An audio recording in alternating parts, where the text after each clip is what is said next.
Pronto. Agora nós estamos gravando a aula. Deixa eu voltar todos os slides para gravar, bonitinho. Vamos lá de novo, tá? Então aqui nós vamos falar da Grécia Antiga, que todo mundo já viu algum filme, já conheceu algum tipo de história, já viram em história na escola, no ensino médio, a gente já falou sobre Grécia e tudo mais. E sobre a arquitetura também, que é muito falada, tá? Uma imagem da Grécia, uma imagem atual, uma imagem noturna, que fica muito bonito, tá? E aqui os 3 tipos de roupa simples, que não tiveram nenhum tipo de influência estrangeira, que é o peplo, o imachon e a clâmide. Aqui eu estava mostrando os efeitos das amarrações, que a roupa grega, ela era todinha feita com amarração. Imagine que era um retângulo quadrado, um retângulo grande de tecido, e que esse era envolto, né, pelo corpo, e de acordo com as dobraduras, de acordo com a pessoa ia amarrando, ia formando algum modelo. Aqui, que é o primeiro tipo de roupa que eles têm, que é o peplo, que também, gente, tanto era usada, tanto pelo homem como pela mulher. E a roupa grega, ela não tinha nenhum aspecto erótico, alguma coisa do tipo. Não, era simplesmente o conforto. Então, tecidos mais leves, tecidos claros e as amarrações. Então, aqui nos ombros, vocês estão vendo aqui que tem uma numeraçãozinha. Então, nesses ombros, elas são presas por fíbulas. O que é fíbula? São presilhas, tá? São essas presilhas que na época tinham muitas que eram incrustadas de joias e tudo mais, com pedras preciosas. Então, era essa forma de amarração. E como eles amarravam, dava realmente a impressão que era costurado, mas nada era costurado. Aqui, olha, para vocês verem, dá para vocês entenderem melhor, que é uma peça retangular de lã, não muito larga, fixada nos 2 ombros por fíbulas, solta e sem o cinto, tá? Cinto usado pelas mulheres. Olha aqui, ó, vocês estão vendo que ela pode prender com várias fíbulas, olha como que vai ficar, e depois desta forma. Então, isso daqui muito utilizado, quer dizer, isso foi por muitos e muitos anos utilizado dessa forma, tá? Aí nós temos o que? O imation. O que é esse imation? Que é esse chale, tipo um chale, é tipo esse tecido que vai ficar envolto ao corpo, que eles é um tecido quadrado, um retângulo grande, em que eles vão ficar envolto do corpo, muitas vezes cobrindo a cabeça como forma de proteção. Ó, aqui embaixo dá para vocês verem mais ou menos na imagem que como ela está enrolando. E como a forma eles seguravam o restante do tecido também era o charme, tá? Esses tecidos aqui, muitas vezes nos barrados, eles eram bordados. Então, eram bordados, aí tinha vários ornamentos que enriqueciam esse tecido, que enriqueciam essa roupa. Então, praticamente todas as pessoas com o mesmo tipo de roupa. Aí nós vamos ter a clâmide. O que era a clâmide? Era uma capa, tá, menor que vestia em geral os cavaleiros, soldados, atletas, viajantes. Era aberta e presa ao ombro direito. Olha aqui atrás, que vocês estão vendo. Então, muitas vezes, era até assim, o único elemento em que eles usavam, a única roupa. Então, assim, na Grécia, eles usavam muito pouca roupa mesmo, tá? Então, era pouco tecido, assim, pouco tecido, assim, entre aspas, né? Era bastante tecido, mas o modelo era pouco. Então, às vezes, esse pêplo ele poderia ser mais curto, poderia ser mais longo, e essas clâmide, essas capas curtas ou mais longas, todas decoradas. Aqui no livro, nós temos aqui uma imagem, né, da clâmide. Depois, quando voltarmos das aulas e tudo mais, aí vocês vão ter oportunidade de pegar os livros, que tem muitos livros na faculdade, que fica à disposição de vocês, tá? Aqui uma outra imagem, olha aqui para vocês perceberem, tá? Ó, que é sempre presa aqui nesse ombro. Olha aqui como já era mais curta. Aqui nós estamos observando que tem um tipo de amarração nas pernas, nos pés. Mas normalmente o grego não usava calçado. Tá? Então, a maioria dos gregos, eles andavam descalço mesmo, tá? Através desse exame da indumentária, a gente conhece o que? A mentalidade desse povo. Então, a liberdade deles era muito visível, como o corpo era coberto, porém sem ser apertado. Então, era tudo muito largo, cobria-se o corpo, mas não tinha esse efeito erótico. A nudez, gente, era completamente natural, ao contrário do conceito dos nossos contemporâneos. O tecido empregado nessa confecção era o linho e a lã, que foram mais tarde substituídos por seda e algodão importado. Então, gente, esse efeito estético que era para dar o conforto, tá? E nada de erótico. Então, assim, eles não tinham problema com nudez. Vocês sabem que a Grécia foi a primeira Olimpíada que teve. Então, os atletas, eles praticavam os esportes nus, sem roupas. As mulheres, elas usavam apenas no seio, não é um sutiã, mas é tipo uma faixa que apertava para segurar a mama, que chamava estrófio. Tá? Que também foi usada em Roma depois. E nesse período era muito normal. Tá? A indumentária era modelada a partir desse retângulo, uma forma básica, que não precisava de cortes variados e nem de costura. Depois ele era drapeado conforme a criatividade. Então, quer dizer, quem tinha mais criatividade faria o drapeado bem mais bonito e virava moda. A moda era essa, o drapeado. Cada um drapeava a sua forma e ficava elegantérrimo. Professora. Oi, bem. E referente cor ou tecido, tinha alguma diferença do rico, do pobre? Olha, as cores, eu vou falar agora na frente, né, para vocês, que vai ter, assim, umas diferenças de cores, mas as cores não eram cores berrantes.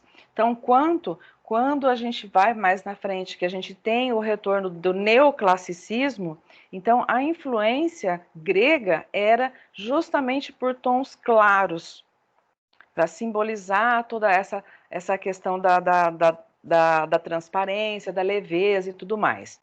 Aqui são esculturas em mármore que nós temos, já algumas imagens, que nas esculturas vocês estão vendo que é tudo retratado, o que? Esses drapeados, gente. Olha como que era, imagina tudo isso em mármore, tá? Aqui nós temos já duas imagens que foram pintadas, mas é mais ou menos isso daqui, olha, para vocês verem essa clâmide, aqui ó, com o bordado aqui na barra. Então, o homem, ele tem, aqui está usando, a mulher não, ela está só com o peplo. Aqui a mulher já está usando e aqui também cobrindo a cabeça, tá? Vocês vão observar também, que eu vou falar um pouquinho mais à frente, mas já vou falar, a questão do cabelo. Vocês estão vendo esse tipo de... como que eu posso... Ele chama chinó, na verdade. Isso aqui é um chinó. Então, o cabelo fica preso neste chinó, que às vezes pode ficar um pouco solto e tudo mais. Mas a maioria das vezes era preso dessa forma, tá? As sandálias, normalmente, que a gente vê, era mais usada pelos homens, que eles, quando fossem sair de casa, ele colocava a sandália. Fora isso, ele não colocava, ele andava somente descalço. Aqui, alguns processos de amarração, depois vocês tentem em casa fazer, tá? Olha que bacana. Que aqui tem o passo a passo, aí amarra aqui em cima, depois vai amarrar do outro lado e preso com os cordões que vai ficar. E vocês vão observar também que um lado da perna, ele sempre ficava já mais aberto, de preferência a perna direita, porque para facilitar o andar. Então, ficava sempre um lado mais aberto para poder andar, para poder dar facilidade e mobilidade. Nesses tempos arcaicos que a gente está falando, os soldados lutavam praticamente nus. E eles eram protegidos por seus elmos, grevas e armas. Mais tarde, eles foram pesadamente armados, né? Usando túnica de couro reforçada com placa de bronze, grevas, elmos e tudo mais. E com as típicas cimeiras. Eu vou mostrar a imagem já na sequência para vocês entenderem o que é cada um desses itens. Eu até citei, acho que numa outra aula, a respeito dos elmos. Então, vocês vão ver o que é o elmo, tá? Deixa eu pôr a imagem. Aqui, ó. Isso aqui, olha, esse capacete, isso aqui é o elmo. Escudo. Então, quer dizer, nesse período aqui, eles já estavam bem mais armados. A couraça, que era para proteger. A túnica, que estava por baixo. A espada, tá? Lança e greva. A greva é esse protetor que tem aqui da tíbia. E a gente vê, às vezes, o próprio jogador de futebol, hoje, que ele usa esse protetor, né? A caneleira que eles falam, né? Mas é a greva que eles usavam antigamente. Então, esse daqui era um soldado já mais em outros tempos já mais avançados, que ele estava já armado e também protegido nesse período. Antigamente, às vezes chegava até a lutar nu mesmo, gente, imagina, só com uma capa, tá? Os gregos costumavam proteger a cabeça com as dobras dos seus imations, ou gorros simples, chamados pilos. Vocês viram lá atrás que eu mostrei que, no caso, eles enrolavam, colocavam na cabeça o próprio esse tecido para proteger, tá? Os mais pobres andavam descalços na rua. Somente os ricos usavam sandálias amarradas com tiras, mas isso só fora de casa, tá? Para usar sandália. Chegava em casa, todo mundo descalço. Então, era normal andar descalço. Segundo Homero, aqui é a referência dos tecidos, tá? Os tecidos havia preferência por cor forte, o vermelho, o amarelo e o roxo, na Idade do Ouro, tá? Isso na Idade do Ouro. Porém, oi. Você pode falar um pouquinho mais devagar? Ah, posso, desculpa, gente, é que eu vou embalando, viu? Obrigada. Tá bom. E nesse período da Idade do Ouro, o ideal de vida, eles preferiam o quê? As tonalidades mais pálidas e claras, que quando a gente tem o retorno do neoclassicismo, é onde nós vamos encontrar essa referência, principalmente nos desfiles, a gente consegue ver essas tonalidades mais claras, tá? As pessoas já com a classe inferior, eles usavam tintas vegetais em tons de ferrugem, rena e o verde musgo. Então, era essa a diferenciação da classe social que já havia. Os tecidos, como a gente já falou lá atrás, eles tinham a lã e o linho, e depois houve a inserção também, mais tarde, do algodão e da seda para os tecidos. Aqui nós vamos falar também de ornamentos, né, que enfeitavam a barra das peças, que vocês viram lá naqueles barrados, que eles poderiam ser bordados com rosetas, chave dentil, círculos, quadrados, estrelas, de vez em quando vegetais, folhas de acanto e louro. E representando também outros assim motivos da natureza, ovos, ondas, meandros, que são aquelas sinuosidades, ou até mesmo os próprios animais que eles representavam, que era a única forma, uma única expressão, vamos dizer assim, que fosse que desse uma diferenciação, que desse algo de luxuoso, alguma coisa assim. Então, a indumentária grega, ela é muito simples. É a mais simples que a gente consegue observar em toda a história da indumentária. E eles não tinham essa questão, né, da nudez, não era questão de pudor. para eles era muito normal andar nu ou praticamente mostrar o corpo. Aqui que eu falei para vocês que se chama o chinó, que prende o cabelo, que é uma espécie de suporte que se prendia na nuca, parecia um tecido, tipo alguma coisa que amarrasse. Eu tenho a impressão que seria como você pegasse um lenço, enrolasse e amarrasse na nuca. Dá a impressão que seria isso, né, pelas imagens que a gente vê. E até mesmo, olha, aqui você vê na roupa da mulher, na barra, nós temos aqui um detalhe, parece que é um detalhe floral. E no homem aqui a gente já vê algo que parece umas ondas, alguma coisa do tipo assim, que seria mais ou menos isso aqui, tá? Bom, outro fato muito importante que a gente vai encontrar são os vasos gregos. Se vocês pesquisarem essas retratações de cenas nos vasos. Então, por exemplo, neste vaso que eu trouxe aqui, representa da impressão que é uma cena diária, que tem cães, gato, da impressão, ou aqui parece que é até uma asa, alguma coisa do tipo, que vai representar as cenas diárias deles.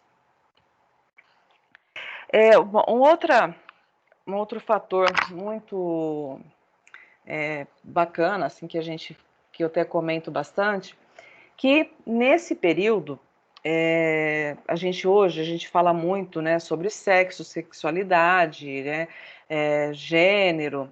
Então todo mundo acha que é uma coisa muito contemporânea, mas gente, não é. Isso daí é muito antigo e vem lá da Grécia realmente, tá? Então, por exemplo, Safo.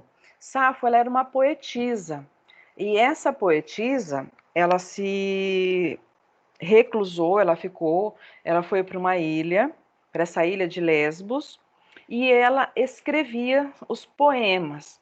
E esses poemas de amor que ela escrevia para a mulher amada, porque ela amava uma mulher. Então, para eles, não tinha problema nenhum. Amar homem, amar mulher, não tem problema. Então, isso para eles era muito normal.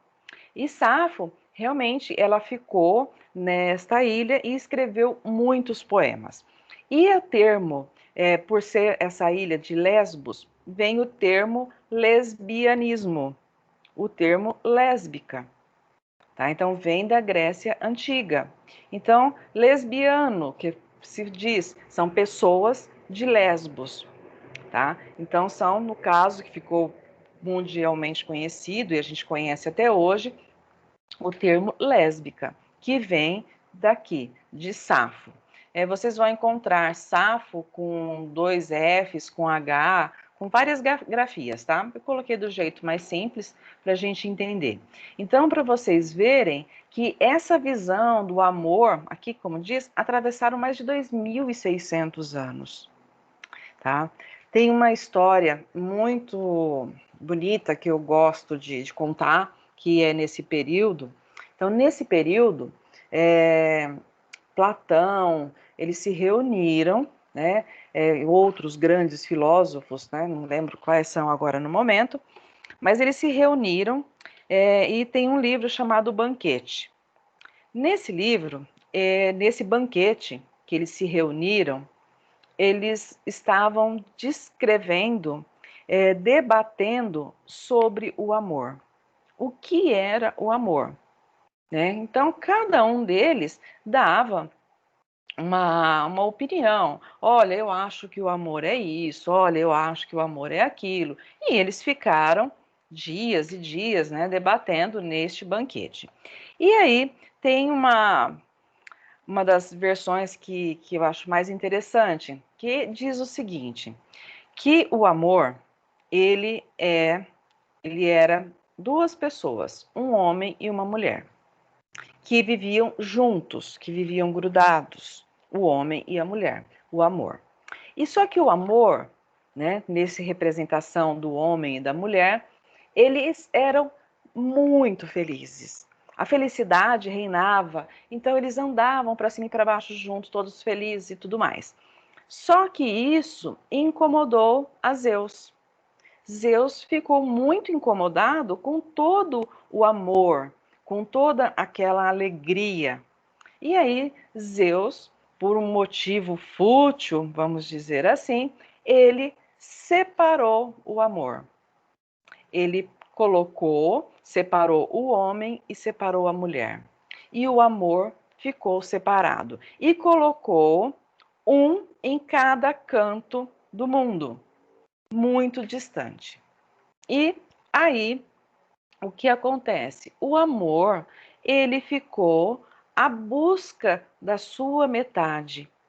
Então, aquela busca constante da sua metade, da sua outra metade, da sua metade da laranja, como a gente fala, né? A gente até às vezes, outras situações que brinca, buscando a tampa da minha panela, vamos dizer assim. Então, essa busca entre o homem e a mulher, e muitas vezes, o amor se encontrava com homem e homem, e eles eram felizes. Assim, ora, outras vezes, encontrava o amor uma mulher com outra mulher e se uniam e eram felizes. Outras vezes encontrava-se o homem com outra mulher e eram felizes assim.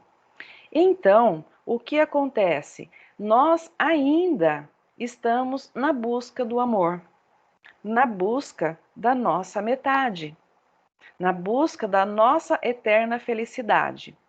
Então, é para vocês verem que é uma coisa muito antiga, mas que faz muito sentido, que todos nós estamos todos os dias, a nossa vida, todos nós buscamos a nossa metade. Nós buscamos a outra metade que vai nos completar. Às vezes as pessoas podem encontrar, às vezes não. Às vezes vão se encontrar com dois homens, duas mulheres, ou um homem e uma mulher, que é a nossa realidade que nós vivemos hoje. O que vocês acham? Eu acho que eu não vou encontrar, não. Hã? Eu acho que eu não vou encontrar, não. Vai sim. Nós estamos todos em busca desse amor. Esse amor, essa busca é universal, ela atravessa milênios e milênios e todos nós estamos em busca desse amor, né? Então eu acho que assim é a retratação mais linda do amor que eu vi. E é justamente o que nós vivemos, não é verdade? Então hoje, por isso que as pessoas falam, hoje eu até estava contando para isso, né, para essa história do amor para a moça que trabalha comigo, né? Aí ela falou assim, nossa, engraçado, e as pessoas acham que tudo que está acontecendo hoje, né, que essa busca do homem, do homossexualismo e tudo mais, é de hoje. Falei, não, isso é milenar. Então, isso já existe há muitos e muitos anos, há milhões, 1000 e tantos anos. Então, isso é muito antigo. Então, é a forma mais bonita que eu encontro de falar, porque as pessoas podem amar, né? Então, é o respeito à liberdade do amor. E que eles viviam tudo isso. Tá? Aqui, nós temos uma representação de Safo, aqui, olha, e suas discípulas, aqui na ilha, que ela escrevendo, então uma retratação, ela escrevendo, outras ouvindo ou tocando um instrumento que eu não sei bem qual é. Mas esses vasos vocês vão procurar com diversas cenas, tá? Inclusive, outras histórias que a gente entende que realmente é comprovadamente, é a questão da educação do grego. As mulheres, elas eram normalmente presas em casa, presas que eu digo assim, elas não saíam para estudar. Elas tinham o quê? Uma educação dentro de casa, não eram todos que sabiam ler e escrever. Quem poderia aprender, aprendia. Quem não aprendia, né, ficava à mercê sem leitura. Mas os homens, os meninos, eles cresciam, eles tinham uma educação, então eles aprendiam filosofia, eles iam aprender astronomia, eles iam aprender matemática, eles iam aprender tudo isso. Só que não tinha-se escolas. Então, como que funcionava tudo isso? Existiam os tutores. Quem era um tutor? O tutor era um homem mais velho, tá? Um senhor, que iria ensinar para este menino todas as funções, tudo, matemática, português não, né? O grego, outras línguas, filosofia e tudo mais. E com o tempo, existia também a questão em que o tutor, ele também ensinava tudo sobre o casamento, inclusive as práticas sexuais, tá? Nesse período. E acontecia muito deles se apaixonarem. E muitas vezes o tutor se apaixonava pelo discípulo. Eu brinco, falo assim, que nessas aulas, de repente, quando se apaixonava, ele sempre reprovava o aluno, né? O aluno nunca ia para frente. Mas, e realmente, existia-se esse amor. Então, isso não era condenável, tá? Isso não era condenado. Poderia existir, sim. Ele era casado, esse tutor, com esposa, tinha filhos e tudo mais. Mas ele se apaixonava e eles mantinham relações com este discípulo. Então, quando existiam os exercícios, as atividades físicas, os jovens que eles iam treinar, eles iam praticamente nus, eles passavam aqueles óleos, besuntavam o corpo com óleo, muitas vezes passava até areia, que às vezes protegia com o frio também, e estes senhores iam assistir a esses treinos, se deliciando, né, para ver toda aquela beleza, e se apaixonavam. Gente, era muito normal isso. Então, quando o discípulo chegava para ter as aulas na casa do tutor, que era na casa dele, ele tinha essa aula. Então, a mulher, ela se recolhia para um cômodo da casa, ela não podia sair de dentro enquanto não terminasse a aula. Então, ela ficava o tempo todo recolhida, enquanto o marido, o tutor, ele tinha total liberdade com o seu aluno dentro de casa, né, para todas as atividades. Todas as atividades, gente, entendam bem, todas as atividades. E isso eles iam por muitos e muitos tempos.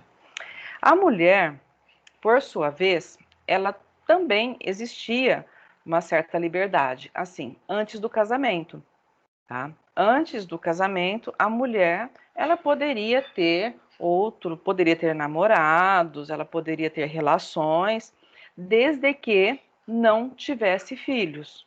Ela não podia ter filhos fora do casamento.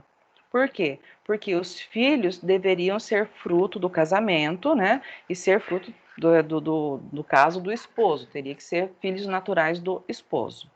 Agora, se a mulher, durante o casamento, traísse o marido, ela poderia ser condenada à morte. Então, ela não podia trair. Ela podia namorar muito antes do casamento, mas depois do casamento, ela tinha que ser fiel. Não podia ter nenhum tipo de relação, alguma coisa assim extraconjugal, porque ela era condenada à morte. Agora, na sequência, eu vou mostrar para vocês algumas imagens de alguns desfiles. Algumas imagens, não são muitas, que a gente encontra muito variado na internet, para a gente ver, tá? Então, aqui nós temos, no caso, 2 vestidos. Então, um cinto com os motivos de flores, de folhas que a gente vai ter. E olha aquele outro vestido no estilo amarração. Que lindo. A fluidez, leve, tá? Tudo bem que hoje as nossas roupas são costuradas, não necessariamente você vai precisar fazer uma roupa só com amarração. Então, você vai trazer influência. No caso, vamos supor, dessas duas peças, nós estamos vendo drapeado, nós estamos vendo as cores claras, que é o retorno do neoclassicismo, a fluidez do tecido. Vamos passar para o próximo. Olha este outro também. Então, aqui a gente pode observar também a fluidez, nós temos o drapeado e essas mangas dá a impressão que é uma capa, né, atrás, que está presa no ombro. Então, isso são referências que o estilista trouxe da Grécia para a sua coleção. Aqui, Chanel, ela se inspira na Grécia. Então, aqui vocês estão vendo as sandálias com essas amarrações que a gente viu no nosso desenho lá, tá? Que tinha esse tipo de amarração na perna. Aqui, olha, eu gostaria que vocês observassem e depois fizessem comentários, né? O que vocês estão vendo nestas imagens que pode remeter à Grécia. Então, vou passar mais uma para vocês verem.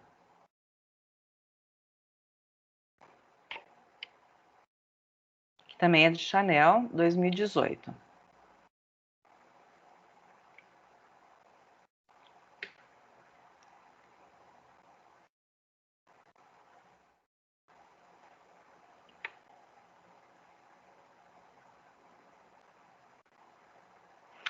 Destas 3 imagens que eu coloquei, o que vocês viram?